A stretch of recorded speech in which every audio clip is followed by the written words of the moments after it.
Yo, what's up everyone? Anime Mafia here for another video. Today is another episode of What If Touma Had Haki Part 3. Where I last left off with Touma beating Style and making his emergency escape. So we now entering the current part.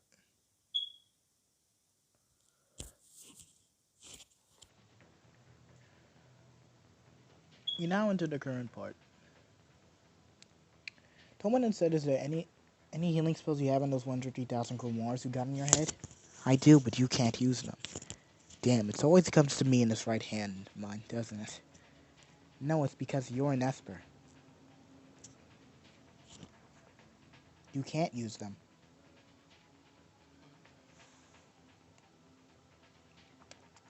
Oh, it is because now Asper's brains aren't normal like regular human brains, right? Toma had said, man, I can't even save one girl in front of me, so if Asper's can't use magic, then only normal people can. Wait, I know someone who could use magic. Sensei! I could get her to do it. Toma had a good idea on who knew where she lived, so he had called his friend Aogami Pierce.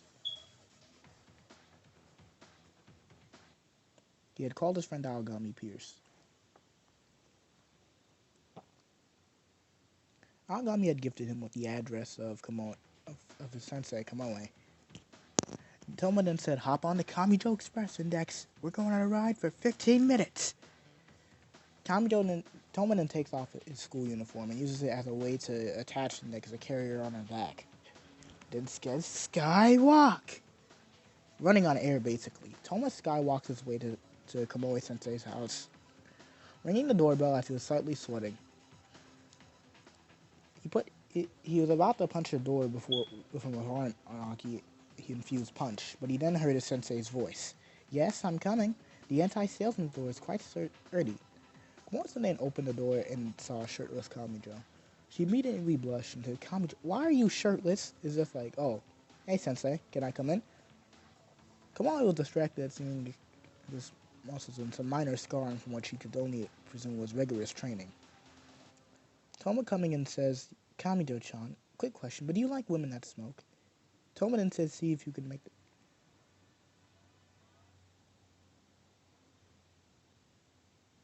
This recording's not gonna work, is it? So you can make the same joke after this. He had also dropped the bag from which he could assume was important belongings from his dorm. Toma and Kamoe then heard Index say in her monotone voice, the mana in the blood is flowing out along with the blood. Warning, Chapter 2, Verse 6. If the wound hasn't been healed in the next 15 minutes, my life force will expire. While you deal with that and listen to what she tells you to, I'm gonna go call an ambulance. Toma then runs out quickly. Kamoe had tried to stop him, but to no avail did it work. Toma was outside running with a voice echoing, you can't save everyone, Toma. When are you going to learn that? Shut up! Toma had said out loud. I'll prove you wrong, Kakadu. You hear him, accepting bastard? The boy ran through the city at night with a troubled face. Who is this Kakadu Toma speaks of? Is there more to Toma's backstory that we know?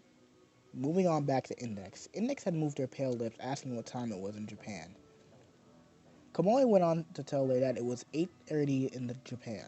It was no matter, the wound can be regenerated, Index had instructed Kamoi-sensei to do this ritual, to heal Index having drawn a pentagram with her blood, and had Kamoi gather her stuff to imitate the setting of the room. Index and Kamoi had chanted for a little while. John's pen mode was eventually put into dormant mode. The look in Index's were that of a kind and warm face that Kamoi couldn't help but feel the warmth. Index had explained that now all she has to do is recover from something like a cold. I'm glad I didn't die here, because if I did, Toma would probably have to bear the burden. Index could not describe the feelings she had felt for Toma when she had asked him to run away, and forget about her he did not. He went ahead and ran at Innocentius. Those unexpected things were enjoyable. This time, Index had fallen asleep with a smile on her face. Around dawn, Index had entered a feverish state. Index lying down had a towel on her face, on her forehead. able to stand. Komoe-sensei had then said, "The pajamas are tight on your chest. Do you even have anything in the chest area to be tied around?" Both of the females stared at him, and he reluctantly shut himself up. "By the way, Kamijo-chan, Kamijo-chan, what was with that bag filled with belongings?" "Oh, that's just some mementos that are important to me."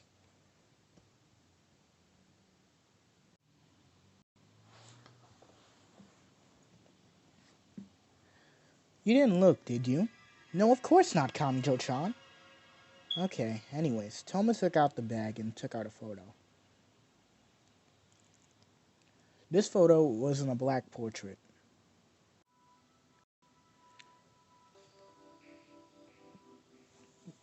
It showed him and another spiky-haired boy, along with a brown-haired boy with an old man. Touma looked at the picture with a slightly melancholic smile.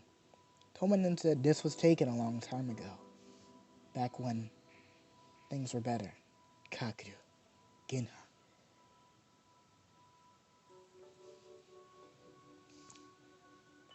Komoe had never seen Touma make such a face. Considering the fact he always had a smile on his face. Komoe had left for groceries and Touma had just finished listening to an explanation from Index about churches and magic. So basically, Touma said they want to get their hands on the bomb in your head. Index explained that with the 103,000 grimoires, she could become a magic god.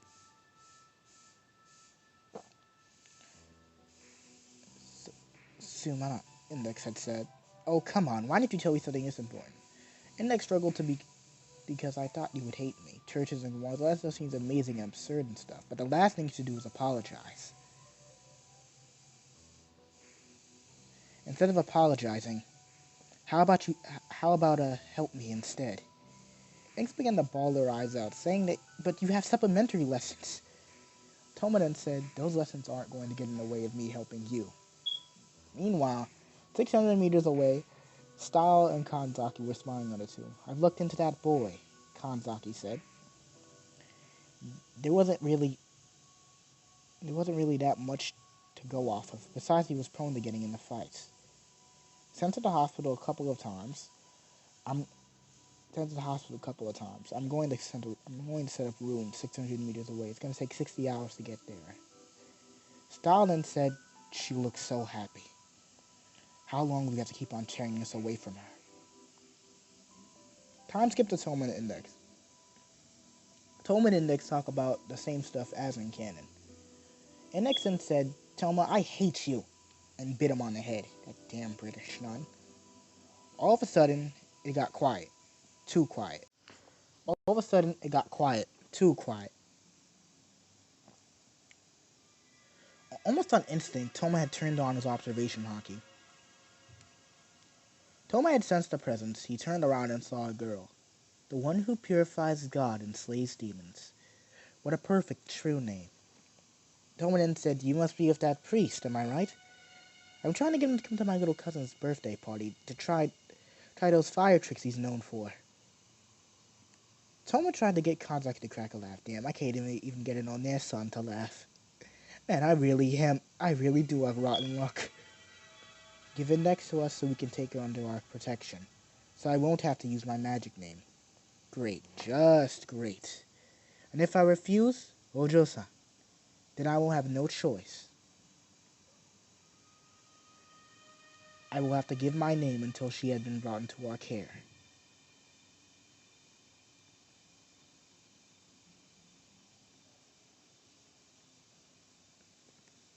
In the next instant, Kamijo was sliced up.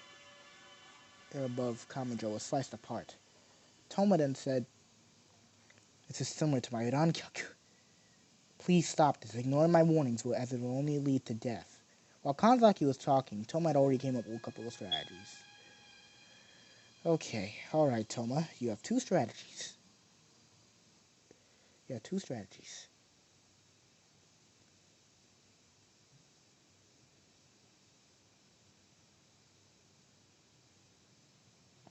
You have two strategies. I could use Rokushiki on her and hope I win. Or I could use Rokogun. But I'm going to have to time that correctly. And I'd have to get in, and I could only use that technique if I get in close enough. I have no reason to surrender. I'll ask as many times as necessary. God damn it, bro. Yo, out the crop. I could use rope. I have no reason to surrender. I'll ask as many times as necessary. In an instant, Kanzaki's right hand moved. And Kanzaki had used her Nanasen.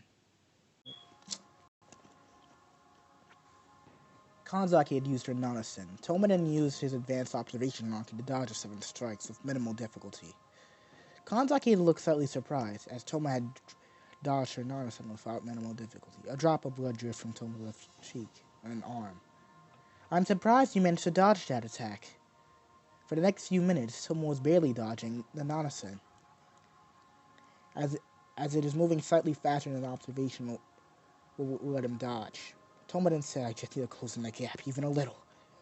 Touma was hit again. I just need to get close enough to use a Rokogun. He used his arm at Haki to harden his body to take the blows. He's barely dodging.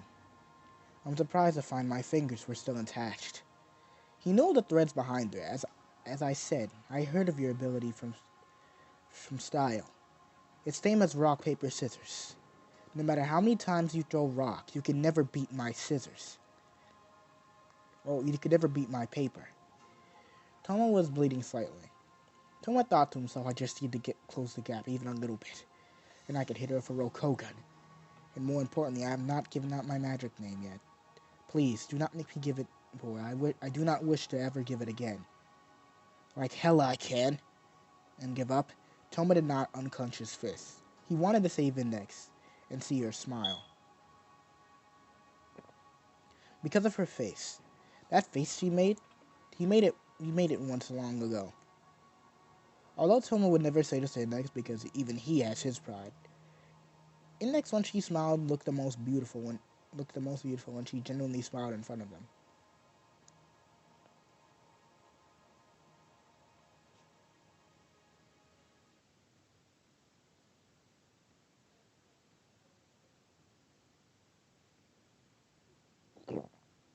He was going to see this through the end.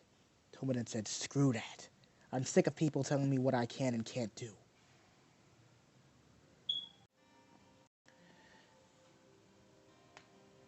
I'm sick of Kakeru saying that I can't give everyone a happy ending. I'm sick of people doing this. With a burst of conqueror's Haki, Touma then said, I said to shut the hell up, you damn robot! Kanzaki with the sheath of her Nodachi hit him in the solar plexus. Touma didn't use the armored Haki to coat his stomach. He spoke out, why? I'm a loser who couldn't even save a single girl after risking my life to desperately fight you. I'm a weakling who can't do anything but lie on the ground and watch you take her away. Touma's conqueror's Haki was blooming out of emotion. This made Kanzaki's face slightly look intimidated. Kanzaki, one of the strongest magicians in London, was pushed back by mere words. Kanzaki had proceeded to tell him about Index's memory erasure and their relationship with Index.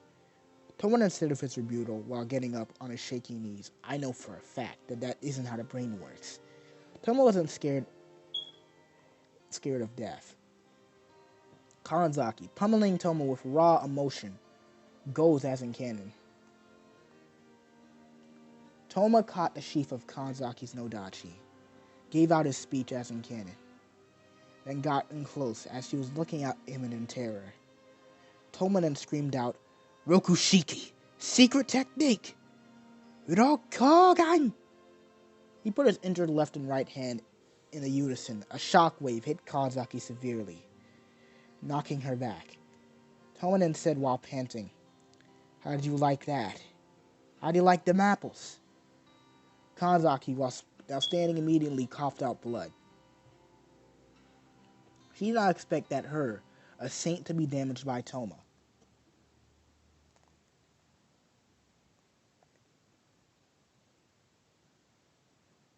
Think I'd let you win this. You're wrong. If you think I'm not going to save Index, Then let me break that messed up illusion of yours. Touma hits the wobbling Kanzaki with his vicious Haki-infused right hook. And that's it. I hope you guys enjoyed the part. The next part will be the last part covering the next arc. After that, I'll move on to the Deep Blood arc. Hope you guys enjoyed this episode of What If Touma and Haki. Thank you and goodbye. Make sure you leave a like and subscribe. Goodbye.